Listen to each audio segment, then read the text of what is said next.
హైదరాబాద్ శివారులో కుండపోత వర్షం కురిసింది. ఆకాశానికి చిల్లు పడిందా అన్నట్టుగా నిమిషాల వ్యవధిలో రోడ్లన్నీ జలమయమైపోయాయి. ఎల్బీ నగర్, వనస్థలిపురం, హయత్ నగర్, అబ్దుల్లాపూర్ మెట్ తదితర ప్రాంతాల్లో భారీ వర్షం కురిసింది. ఇక మహబూబాబాద్ జిల్లాలో కుంభవృష్టి కురిసింది. గంగారు మండలంలో ఉరుములు మెరుపులతో భారీ వర్షం కురుస్తోంది. మరోవైపు మెదక్ జిల్లా కేంద్రంలో 3.5 గంటల వ్యవధిలో 13 సెంటీమీటర్ల అతి భారీ వర్షం కురుస్తుంది. ఇక రాజీపల్లిలో 9.2, పాతూరులో 8 సెంటీమీటర్లుగా నమోదైంది. మెదక్ నగరంలో రోడ్లైతే జలమయమైపోయాయి. దీంతో వాహనదారులు, ప్రయాణికులు తీవ్ర ఇబ్బందులు పడ్డారు. ప్రజలంతా అప్రమత్తంగా ఉండాలని అధికారులు హెచ్చరికలు జారీ చేశారు. పూర్తి సమాచారం ఇచ్చేందుకు ఫీల్డ్ లో మా కరెస్పాండెంట్ లిఖిత సిద్ధంగా ఉన్నారు. లిఖిత, ఎలా ఉంది ప్రస్తుతం సిచ్యువేషన్? ఇంకా వర్షం కురుస్తుంది, ఏం చెప్తున్నారు? వాతావరణ శాఖ ఏం చెప్తోంది?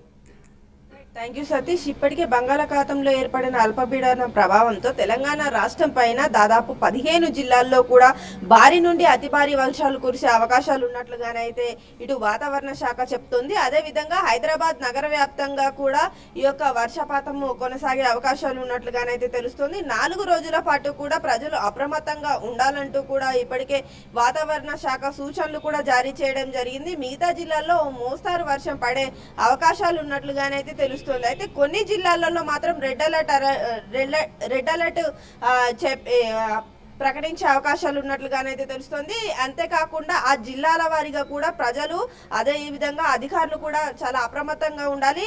దాదాపుగా 40 కిలోమీటర్ల నుండి 60 కిలోమీటర్ల వేగంతో గాలులు వీచే అవకాశం ఉంది. మరికొన్ని ప్రాంతాల్లోనైతే ఈ యొక్క ఉరుములు మెరుపులతో కూడిన వర్షం కూడా కురిసే అవకాశాలు ఉన్నట్లుగానైతే అధికారులు చెప్తున్నారు. కాబట్టి ఎప్పటికప్పుడు కూడా అవసరం ఉంటేనే బయటకు రావాలి, లేదంటే మాత్రం తప్పకుండా ఇంట్లోనే ఉండాలి అంటూ కూడా చెప్పడంతో ఈ యొక్క ఏదైతే విద్యుత్ అధికారులు, అలాగే డిఆర్ఎఫ్ టీం కావచ్చు, ఇటు హైడ్రా టీం కావచ్చు, జిహెచ్ఎంసీ అధికారులు కూడా చాలా అప్రమత్తంగా ఉండాలి. ఎందుకంటే ఈ యొక్క వర్షపాతం అనేది చాలా ఎక్కువగా నమోదైతే కనుక కొంతవరకు ఇబ్బంది పడే అవకాశాలు ఉండడంతో ఇటు ట్రాఫిక్ అధికారులు కూడా, సిటీలోని ట్రాఫిక్ అధికారులకు కూడా సూచనలు జారీ చేయడంతో పాటు ఎప్పటికప్పుడు ఏ ఏ ప్రాంతాల్లో ఏ విధంగా వర్షపాతం నమోదయ్యే అవకాశాలు ఉన్నాయి అనే వివరాలను కూడా వాట్సాప్ ద్వారా, అలాగే ఈమెయిల్స్ ద్వారా కూడా వాళ్ళు సమీక్ష నిర్వహిస్తున్నట్లుగానైతే తెలుస్తుంది. ఎప్పటికప్పుడు కూడా ఒకరికొకరు సమాచారాన్ని పంచుకుంటున్నట్లుగానైతే వివరాలు తెలుస్తున్న పరిస్థితి కావస్తుంది. అంతేకాకుండా వీకెండ్ సమయం కావడంతో కొంతవరకు ఈ యొక్క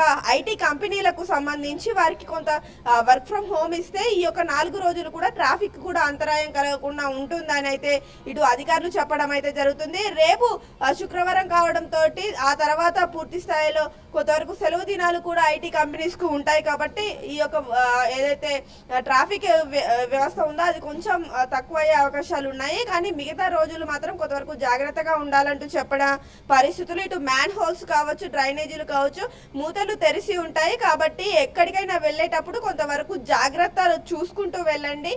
చాలా ప్రాంతాల్లో కూడా రోడ్లపైకి నీళ్లు రావడం, అంతేకాకుండా అక్కడ ట్రాఫిక్ జామ్ అవ్వడం కావచ్చు, ఆ ప్రాంతాల్లో నీళ్లు నిలిచి పూర్తి స్థాయిలో అక్కడ హోల్ ఉన్న విషయం కూడా కనిపించకుండా ఉంటుంది. కాబట్టి ఆ ప్రాంతాల్లో కూడా జిహెచ్ఎంసీ అధికారులు కొంతవరకు అప్రమత్తంగా ఉండాలి. ఒకవేళ మ్యాన్ హోల్స్ తెరిచి ఉంచితే కనుక అక్కడ వార్నింగ్ బోర్డ్స్ కూడా ఏర్పాటు చేయాలంటూ కూడా ఇటు నెటిజన్లు చెప్తున్న పరిస్థితులు కనిపిస్తున్నాయి. అదే విధంగా ఇటు వాతావరణ అధికారులు వారి సూచనలు కూడా జారీ చేస్తున్న పరిస్థితులు కనిపిస్తున్నాయి. పూర్తి స్థాయిలో ఈ 15 జిల్లాలలో ఉన్న జనాలు ఎవరైతే ఉన్నారో అటు వారు కూడా కొంతవరకు జాగ్రత్తలు వహించాలి. ఎందుకంటే ఈ రహదారుల విషయంలో కూడా కొంతవరకు లాస్ట్ టైం కురిసిన వర్షాలకే చాలా వరకు నానిపోయి రోడ్లు కొట్టుకుపోయిన పరిస్థితి కనిపించింది. సో అదే విధంగా వర్షం పడితే గనక మరిన్ని ఇబ్బందులు ఎదుర్కొనే అవకాశం ఉంటుంది. కాబట్టి ఎప్పటికప్పుడు కూడా అధికారులు ఈ విషయాలపైన కూడా కొంతవరకు జాగ్రత్తలు పాటించాలి. లోతట్టు ప్రాంతాల్లోని ప్రజలను కూడా అప్రమత్తం చేయాలంటూ కూడా కోరుతున్న పరిస్థితులు ఇక్కడ నెలకొన్నాయి.